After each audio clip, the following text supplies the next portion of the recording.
der jüngste von Opel. Er hat, was viele gerne hätten. Eine attraktive Erscheinung durch seine aerodynamische Keilform. Ich wollte immer, dass das Bild immer gleich bleibt. Das sollte immer auffällig sein, aber nicht zu arg. Also es soll keine Kirmesbude werden. Bei mir muss, ich habe keine einzelnen Teile, die sagen, ja, das ist jetzt mein Auto. Bei mir muss alles passen. Alles. Komplett.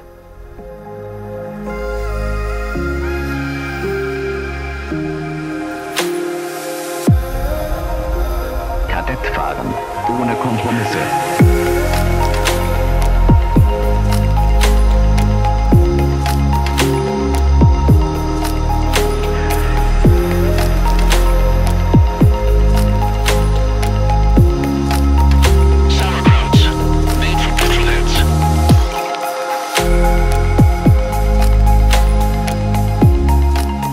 Ich bevorzuge mehr alte Autos.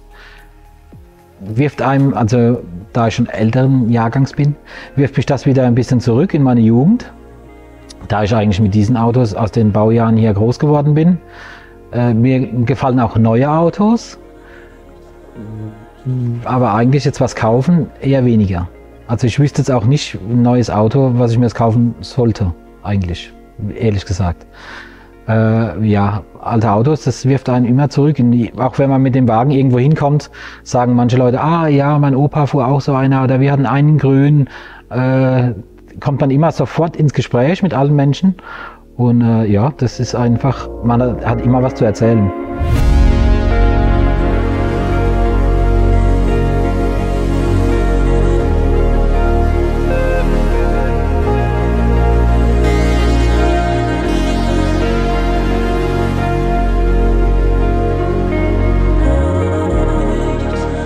Also ich war noch nie markengebunden.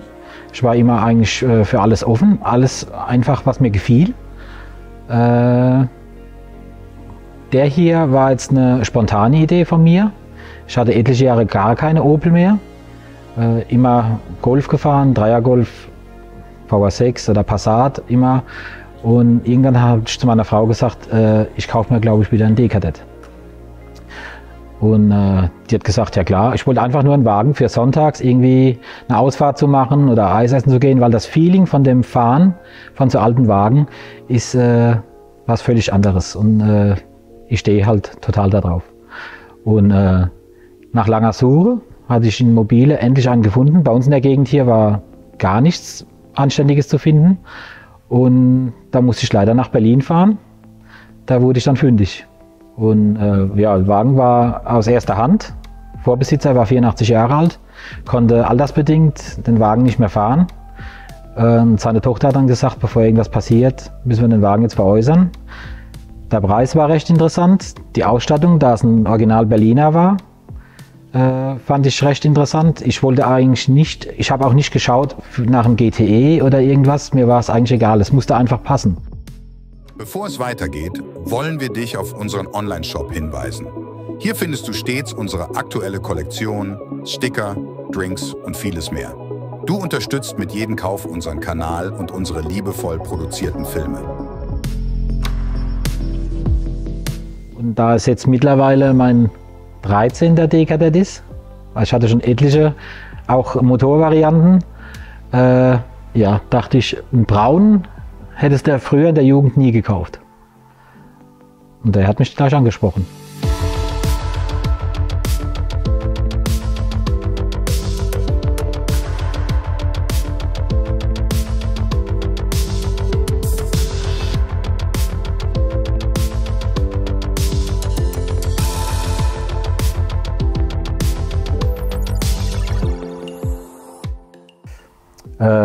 Gut, nach 14 Tagen habe ich dann gedacht, ja, optisch müsstest du noch was verändern, müsste doch ein bisschen tiefer legen, aber nicht zu übertrieben. Nach etlichen Federnsätzen, wo ich ausprobiert hatte, kam ich dann doch schlussendlich aufs KW-Gewindefahrwerk, was ich eins gefunden hatte, das haartauglich war. Und dann musste noch was am Lackbild verändert werden. Da der Wagen nach 35 Jahren kleine Beulen alles hatte, habe ich aber mich entschieden, den nur außen lackieren zu lassen. Und das habe ich auch getan. Und so fuhr ich auch 1,5 Jahre mit.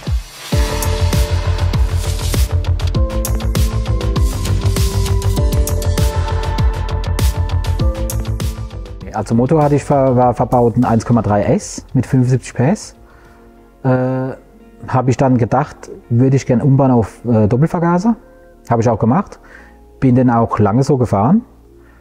Ja, und wollte eigentlich nur den Motor vergrößern. Wollte auf C20 NE gehen, also 2 Liter mit 45er Weber Vergaser. Was dann auch gemacht wurde.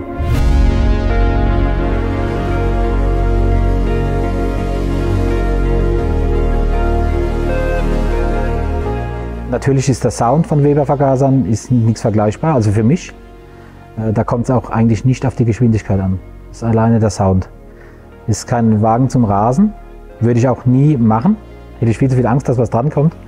Aber alleine schon der Sound, das ist okay.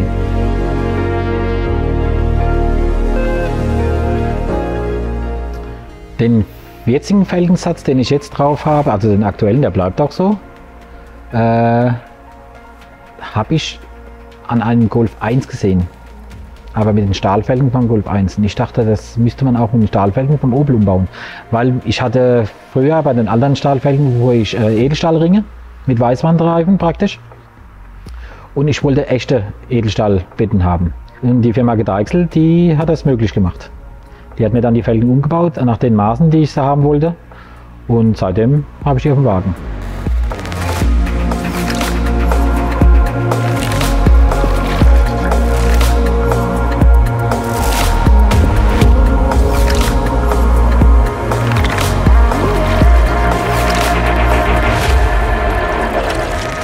Im Innenraum war der Fahrersitz war durchgesessen, war aufgescheuert.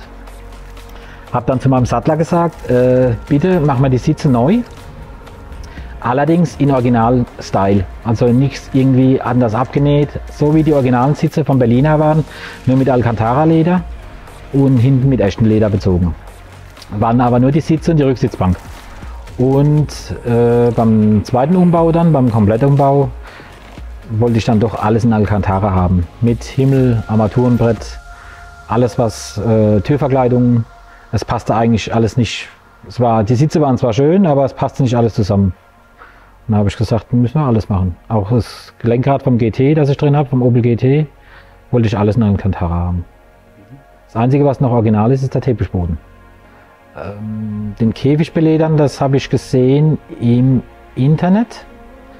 Und ich fand das einfach cool mit den Nähten. Und ich glaube, mein Sattler verflucht mich heute noch dafür, weil er das alles leider mit der Hand nähen musste. Und ich wollte unbedingt auch einen Kreuzstich haben. Also da hat er sich wirklich schwer getan.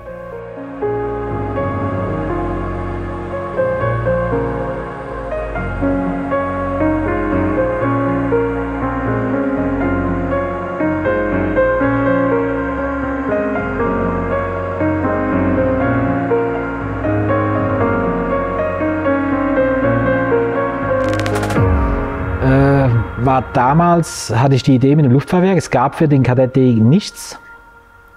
Kadett E war, glaube ich, schon auf dem Markt gewesen, und TR Technics hatte damals zur Essen Motor Show den ersten D-Kadett rausgebracht mit Luftfahrwerk. Und war aber nicht so gedacht, wie ich es gern wollte. Und hatte dann von einem Kollegen die Adresse bekommen von Two Ride Down, von Damian, der ist auch in der Szene bekannt. Und den habe ich gefragt, ob er mir eins bauen würde. Und ja, der hat es dann in die Hand genommen. Hat mir aus verschiedenen Komponenten hat er mir dann ein Luftfahrwerk gebaut.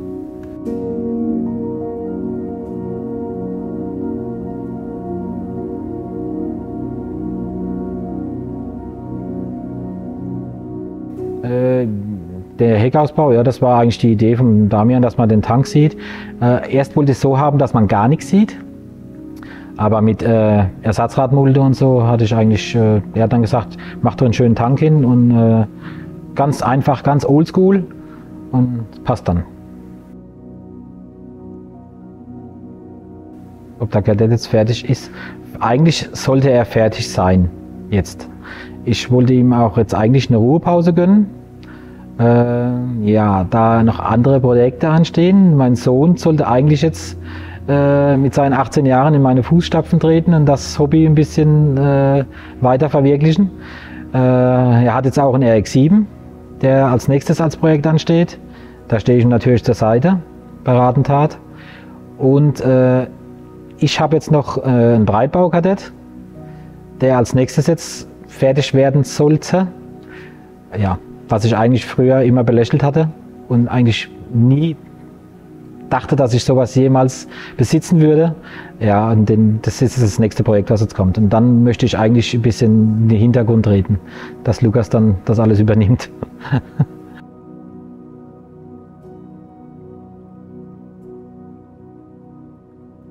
Gut, bedanken möchte ich mich bei meiner Familie, auf alle Fälle bei meiner Frau. Die musste viel mitmachen und über sich ergehen lassen in dieser Zeit. Bei meinem Lackierer, beim Axel Hornung, bei meinem Sattler, beim KD Design aus Saarbrücken, beim Dummy für das Fahrwerk, alles, wo er mir bei Rat und Tat zur Seite stand und das alles umgesetzt hat.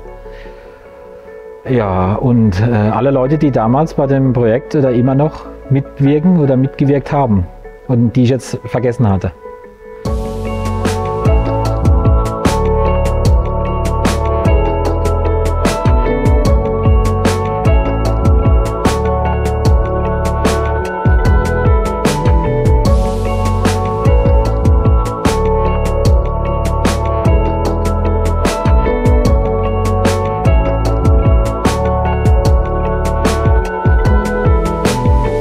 So, vielen Dank fürs Zuschauen.